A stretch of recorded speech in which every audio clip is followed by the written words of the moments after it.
श्रीरामचन्द्रचरणौ मनसा स्मरामि, श्रीरामचन्द्रचरणौ वचसा गृणामि, श्रीरामचन्द्रचरणौ शिरसा नमामि, श्रीरामचन्द्रचरणौ शरणं प्रपद्ये। सभी को सादर प्रणाम। आज राम रक्षा स्तोत्र के संथा वर्ग की 11वीं बैच का समापन और 12वीं बैच का उद्घाटन, यह समारोह आज संपन्न हो रहा है। राम रक्षा स्तोत्र के अंत में एक श्लोक आता है, राम रामेति रामेति रमे रामे मनोरमे सहस्रनाम तत्तुल्यम राम नाम वरानने। यह भगवान महादेव जी माता पार्वती जी से संवाद कर रहे हैं और उन्होंने ये बात कही है कि राम राम और केवल राम, इस मनोरम नाम में मैं रमता हूं। सहस्र नाम तत्तुल्यम, हजारों नाम चाहे कोई ले सकता है तो ले, अच्छी बात है, लेकिन उन सब नामों का सार इस एक नाम में है, राम नाम वरानने। तो ये भगवान महादेव जी माता पार्वती जी से कह रहे हैं। जैसे कि कथा हमने सुनी है कि भगवान शिव जी ने जब समुद्र मंथन से उत्पन्न विष का प्राशन किया था, तो उसका जो दाह है वो तभी शांत हुआ जब भगवान महादेव जी ने राम नाम को अपने कंठ में धारण किया। उस राम नाम के कारण वो विष का दाह शांत हुआ। यह राम नाम शिव जी का अत्यंत प्रिय नाम है। और आज सोमवार है, भगवान महादेव जी की उपासना का ये दिन है और कल शिवरात्रि भी है। तो ये शिव उपासना का पर्व चल रहा है और इस बीच आज हम राम रक्षा का ये समारोह कर रहे हैं। और एक विशेषता इस कार्यक्रम की यह है कि 11वीं बैच पूरी हो चुकी है। 11 बार राम रक्षा सिखाई जा चुकी है और 11 यह अंक, यह एकादश अंक भगवान महादेव जी को अत्यंत प्रिय है। रुद्र के एकादश आवर्तन होते हैं, तो ये अंक उनका प्रिय है और राम रक्षा स्तोत्र भी उन्हें प्रिय है, राम नाम उन्हें प्रिय है और उनकी उपासना का पर्व चल रहा है। और इस दिन, इस शुभ दिन मुझे लगता है गीता परिवार की ओर से हम भगवान शिव जी के चरणों में ये एकादश राम रक्षा रूपी रुद्र का ही हम समर्पण कर रहे हैं आज के दिन। ये बहुत बड़ी बात है, क्योंकि कोई भी उपक्रम, उसका आरंभ होना तो चलता है, 1 बैच, 2 बैचेस, 3, लेकिन 11 बार राम रक्षा स्तोत्र का पूरे अच्छी तरह से संस्कृत में उच्चारण का बहुत महत्व है। उन सारे नियमों के अनुसार उच्चारण सिखाते हुए 11 बैचेस पूरी करके 12वीं बैच की ओर आगे बढ़ना, उस उपक्रम का इस प्रकार चलते रहना, यह बहुत बड़ी बात है, विशेष बात है।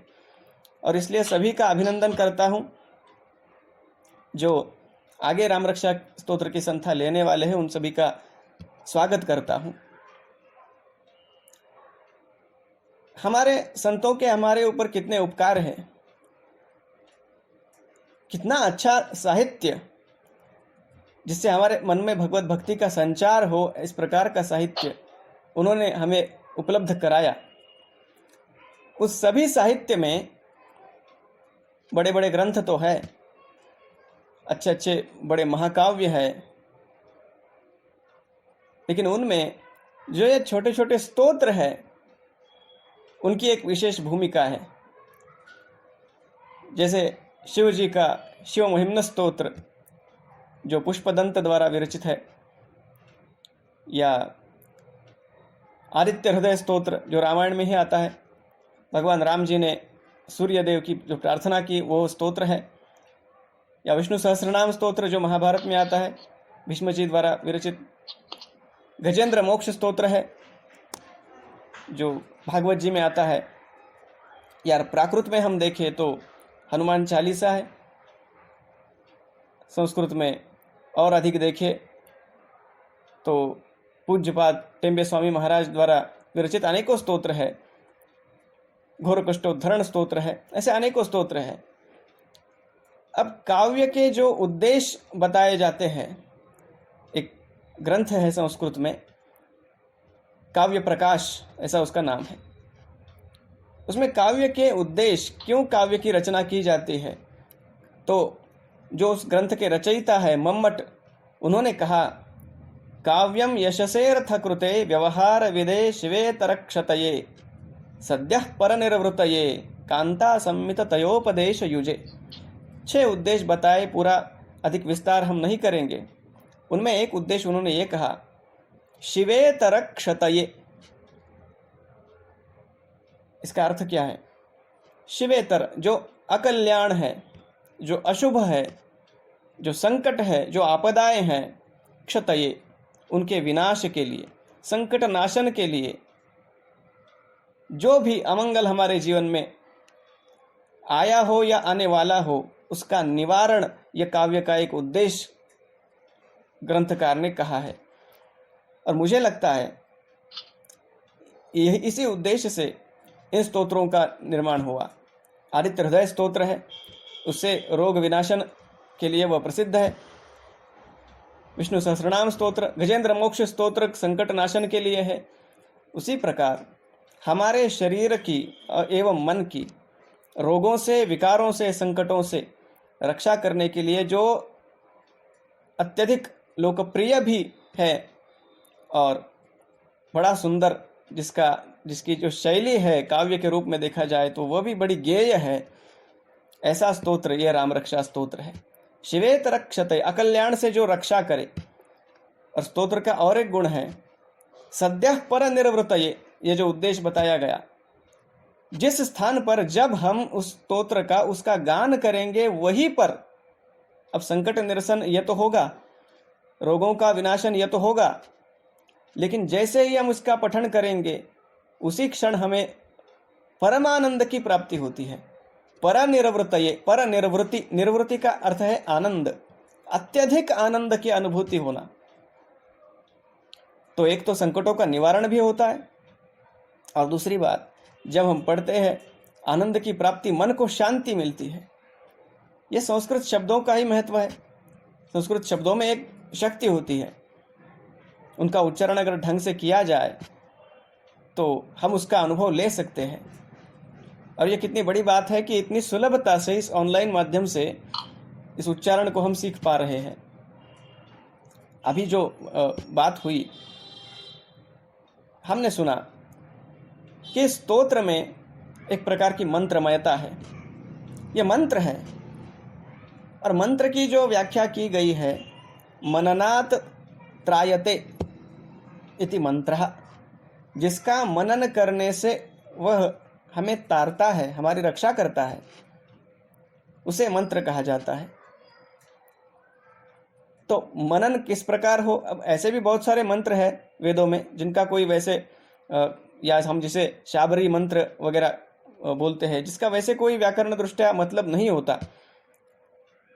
लेकिन ये स्तोत्र जो है, जिनमें बहुत सारा अर्थ भरा हुआ है, भाव भरा हुआ है, उस भाव का मनन करते हुए अगर उसका पठन करेंगे तो उसका फल निश्चित रूप से और अधिक प्राप्त होगा। मननात् त्रायते, कैसे मनन हो, कैसे चिंतन हो, क्या भाव है इस स्तोत्र के। मैंने एक और बात अभी देखी, जब स्तोत्र का उच्चारण किया जा रहा था, उच्चारण तो बहुत ही अधिक स्पष्ट किया जा रहा था, सभी का अभिनंदन उसके लिए। जब न्यास किए जा रहे थे, शिरो में राघव पातु भालम दशरथात्मजः, इसके जब न्यास किए जा रहे थे तो जो पठन कर रहे थे अभी स्तोत्र का, वो दिखा रहे थे कि शिरो में राघव पातु भालम दशरथात्मजः, इन अंगों को वे दिखा रहे थे। इसका अर्थ यह है कि हम जो उच्चारण कर रहे हैं उसे हम जानते हैं कि हम क्या उच्चारण कर रहे हैं, हम उसका अर्थ भी समझते हैं। अर्थ जब हम समझेंगे तभी उसका मनन संभव है, चिंतन संभव है कि कैसा भाव विलक्षण इस स्तोत्र में भरा हुआ है। रक्षणाय मम राम लक्ष्मणा वग्रतः पथि सदैव गच्छताम। राम लक्ष्मणों मम रक्षणाय, पथि अग्रतः गच्छताम। राम और लक्ष्मण ये दोनों मेरी रक्षा के लिए मेरे मार्ग पर सर्वदा आगे चलते रहे। कि कैसा भाव है। इसी भावना में, एक भावना में हम अगर अपने मन को डुबो के रखेंगे तो क्यों भगवान राम जी हमारी रक्षा नहीं करेंगे। और कैसा सुंदर फल इस स्तोत्र का कहा गया। एताम राम बलोपेताम रक्षाम यस सुकृति पठेत। बढ़िया बात कही है इसमें। सुकृति जो पुण्यवान है, राम रक्षा की संथा हमें लेनी चाहिए। ये जिसे लगता है, यूं ही नहीं लगता, कई जन्मों के पुण्य दांव पर लगते हैं। ये इच्छा होने के लिए कि हम इसकी संथा ले, इसका उच्चारण करें। तो रक्षाम यस सुकृति पठेत स चिरायु सुखी पुत्री। और आगे कहते हैं विजयी विनयी भवेत। ये बड़ी सुंदर बात है। केवल विजयी भवेत नहीं कहा, विनयी भवेत। केवल विजय प्राप्त होगा और फिर क्या होगा, अहंकारी बन जाएंगे? नहीं, विजयी विनयी भवेत। भगवान राम के पूरे चरित्र का सार इन दो शब्दों में है। वे विजयी भी है, वे विनयी भी है। उनमें विजय का गुण भी है और उतना ही विनय भी भरा हुआ है। तो भगवान रामचंद्र के गुणों को भी इसके साथ हम आत्मसात कर सकते हैं, करना चाहिए भी। तो इस प्रकार इस स्तोत्र का उच्चारण हो। उच्चारण के साथ, अब शुद्ध उच्चारण तो सभी ने सीख लिया है, स्तोत्र का शुद्ध उच्चारण और उसकी गेयता का अनुभव। स्तोत्र का अर्थ तो हम उच्चारण के साथ साथ उसका भी हमें ज्ञान होता रहेगा, लेकिन जब हम उसकी गेयता को समझकर उसका उच्चारण करेंगे तो उसके भाव में भी हमारा मन विभोर होने लगेगा। और जैसे जैसे उच्चारण के साथ भाव जुड़ता रहेगा, भगवान राम के चरित्र का भी अपने आप चिंतन होने करने की हमें प्रेरणा मिलेगी। ये स्तोत्रों का सामर्थ्य है। फिर से एक बार सभी कार्यकर्ताओं का, जिन्होंने इतने अच्छे ढंग से इस उपक्रम को आगे बढ़ाया और सभी ने जिन्होंने इसका लाभ लिया और जो अब आगे प्रतिदिन राम रक्षा स्तोत्र का पाठ करने वाले हैं, उन सभी साधकों का अभिनंदन करता हूँ। आगे जो राम रक्षा स्तोत्र को सीखने वाले हैं, उन सभी का स्वागत करता हूँ, उन्हें उनके लिए शुभकामना प्रकट करता हूँ।